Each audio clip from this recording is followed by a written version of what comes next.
South India shopping mall లో block buster ఆషాఢం number 1 kilo sale.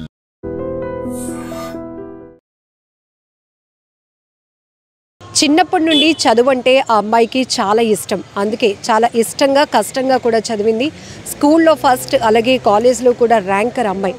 అలాంటిది ఒక్కసారిగా తన తండ్రికి తాను భారం కాకూడదు అనే ఉద్దేశంతో మనస్తాపానికి గురై ఆత్మహత్య చేసుకుంది శృతి కీర్తన.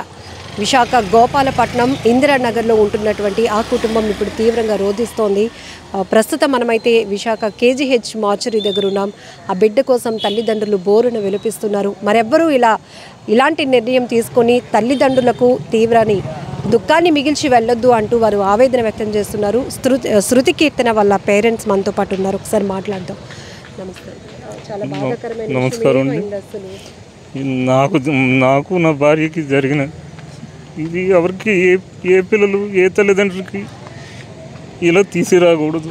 ఎంతో ఆశలతో బ్రతుకుతాం పిల్లల గురించి. ఏ కన్న తల్లిదండ్రులకి ఏ పిల్లలు భారం కాదు. అది అర్థం చేసుకొని పిల్లలు ఇటువంటి నిర్ణయాలు తీసుకొని ఉండకూడదనేసి నేను కోరుకుంటూ, నాకు జరిగిన అన్యాయం ఇంకొక తల్లిదండ్రులు జరగకూడదని అందరి పిల్లలకి నేను ఒక తండ్రిగా నేను చెప్పవలసింది ఇదేనమ్మా. ఏంటంటే చిన్నప్పటి నుండి శృతి కీర్తన అంత బాగా చదివి టాపర్గా ఉండి ఎందుకు ఇలాంటి నిర్ణయం తీసుకుంది? ఏమైంది అసలు రీసెంట్గా?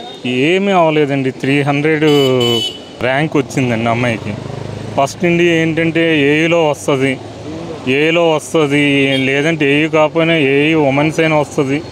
మా తమ్ముడు వాళ్ళ పాప ఏఈ ఉమెన్స్, మా పాప ఇద్దరం కలిపి వెళ్తాం డాడీ, ఏఈ ఉమెన్స్ వస్తుంది అని చెప్పేదండి. అలాగే అమ్మ అలాగే చేద్దు అని అన్నారు. అనేటప్పుడు అనుకోకుండా మన సండే విడుదల చేశారు లిస్టు. అందులో రాలేదు, ఏఈ ఉమెన్స్ రాలేదు.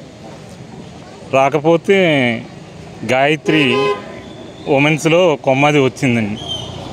మేము పాప కాంటాక్ట్ చేయడం, వాళ్ళని యాజమాన్యాన్ని వాళ్ళు చెప్పడం జరిగింది. అమ్మ అక్కడ 8 చూపిస్తుందండి, 1,05,000 చూపిస్తుందండి, కింద 0 చూపిస్తుందండి అని చెప్పారు. మరి పాప కూడా నాకు చెప్తే ఓకేనమ్మా అనేసి అంటే, లేదా డాడీ బస్సులో వెళ్ళిపోతానంటే, లేదమ్మా కాలేజీ బస్సు ఎంతైతే అంతా నేను పెడతానంటే 30,000 అని చెప్పారు. 30,000 కాలేజీ ఫీజు 5,000 కడితే సరిపోతుందండి మీరు ఇయర్లీ అని చెప్పారు. 35 అవుతుంది, ఫోన్లే ఈ బట్టలకి బుక్స్కి వాటికి కలిపి ఒక 50,000 అవుతుంది, ప్రాబ్లం లేదు పెడతానులే అమ్మన్నాను. తర్వాత కూడా ఒకవేళ పడకపోయినా నీకు ఇబ్బంది లేదమ్మా, 3 సంవత్సరాలు చదివితే 4,50,000 అవుద్ది, పెడతాం మేము ఎక్కడో దగ్గర తీసుకొచ్చి, నువ్వు చదువుకోమనేసి చెప్తే నన్ను రిపోర్టింగ్ చేయడానికి వెళ్దాం డాడీ అన్నది. ఈ అమౌంట్ నా దగ్గర అనుకోకుండా లేకపోతే వాళ్ళ పిన్ని తీసుకొచ్చి ఇచ్చిందండి నిన్న మార్నింగ్. వాళ్ళ పిన్నికి మామూలుగా నేను ఫోన్ చేశాను, ఇలాగ వచ్చిందని. మా చిన్నాన్ని బాబాయ్ని అడుగుదామనేసి ఫోన్ చేశాను.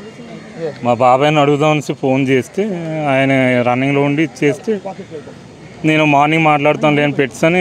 ఇదే మాట మా మరదలతో చెప్తే, ఎందుకు నా దగ్గర ఉన్నాయో నేను ఇస్తాను అనేసి నేను ఉదయం తీసుకొచ్చి ఇచ్చింది. అమ్మాయి ఉంది, అందరం ఉన్నాం, మా మేనల్లు అందరం, నిన్న చుట్టాలు కూడా ఇంట్లో ఉన్నారు. అందరం కలిపి మాట్లాడుకొని 4:30 వరకు సరదాగా ఉన్నాం. 4:30కి నాకు షాప్ టైం అయిపోయింది, షాప్కి వెళ్ళిపోతే 5:30కి మా మిస్సెస్ మా అబ్బాయి కూడా షాప్కి వెళ్ళిపోవడం జరిగాక మరి పిల్ల కూడా వాళ్ళ మదర్కి ఫోన్ చేసి 6 గంటలు మాట్లాడింది. వేరే వాళ్ళు అమౌంట్ గురించి ఎక్కడ పెట్టాం మమ్మీ అనేసి ఫోన్ చేసింది. వాళ్ళ దగ్గర ఉన్నాయంటే తీసుకొని ఇచ్చింది, ఉంటానని చెప్పేసి అన్నది. వాళ్ళ పిన్నికి కూడా ఫోన్ చేసి మాట్లాడింది, నాకు మటుకు ఫోన్ చేయలేదండి. మరి మనస్తాపంతో ఏలో రాలేదనేసి మరి ఎలాగవిందో ఏంటో నాకు అయితే అర్థం కాలేదండి. పిల్లలు బాబు పాప అండి. బాబు పెద్దవాడు, పాప చిన్నది.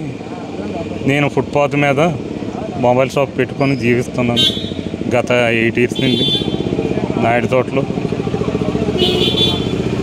అదండి, నా పిల్ల కళ్ళు కూడా నేను దానం చేస్తున్నానండి.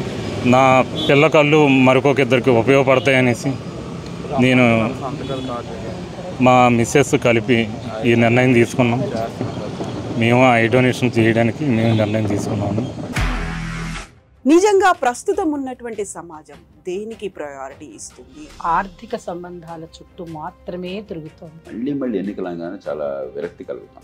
మంచి అనిపిస్తుంది కదా, లేడీస్ కూడా ఛాలెంజింగ్ జాబ్స్ చేసినప్పుడు చాలా బాగుంటది. ట్రాఫిక్ అసిస్టెంట్స్ గా నియమించిన ట్రాన్స్జెండర్స్ అందరితో సాల్యూట్ చేయించుకుంటున్నారు. ఫుడ్ డెలివరీ ఇవ్వటానికి వెళ్ళినటువంటి డెలివరీ బాయ్ అనిల్ పై కళ్ళ ముందు పెళ్ళండి